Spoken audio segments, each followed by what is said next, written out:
দেখো আমাদের এই স্ট্রবেরি গাছটিতে আজকেও একটা সুন্দর স্ট্রবেরি পেকেছে।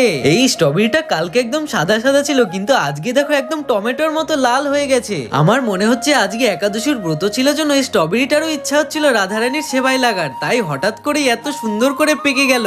আর দেখো আজকে আমাদের ডালিয়া ফুল গাছেও কত সুন্দর বড় একটা ডালিয়া ফুল ফুটেছে। এই ফুলগুলো দিয়ে আজকে রাধা মাধবের জন্য সুন্দর করে মালা বানানো হবে। চলো তোমাদেরকে রাধা মাধবের সুন্দর দর্শন করাই। আজকে দেখো রাধা মাধবকে কত সুন্দর করে সিঙ্গার করানো হয়েছে, তোমরা সকলে একটু দর্শন করো। তারপর দেখো মা সেই ফুলগুলো দিয়ে রাধা মাধবের জন্য মালা বানিয়েছে, সেগুলোই এখন রাধা মাধবকে পরানো হচ্ছে। তারপর মা এখন রাধা মাধবকে আজকে একাদশী ব্রতের কিঞ্চিত অনুকল্প সেবা দিচ্ছে। তোমরা সকলে এখন একটু সুন্দর রাধা মাধবের আরতির দর্শন করো। আর তোমরা কিন্তু কমেন্ট বক্সে জানিও তোমরা কারা কারা আজকে আমলকি একাদশী ব্রত পালন করেছো। তোমরা সকলে একটু দর্শন করো। দেখো আজকে রাধা মাধব আর গোপাল সোনাকে এই ফলমূল দিয়ে সেবা দেওয়া হয়েছে। আজকের মতো এটুকুই ছিল আমাদের আমলকি একাদশী ব্রতের মিনি ব্লগটি তোমাদের ভালো লেগে থাকলে রাধে রাধে কমেন্ট করে যেও কিন্তু।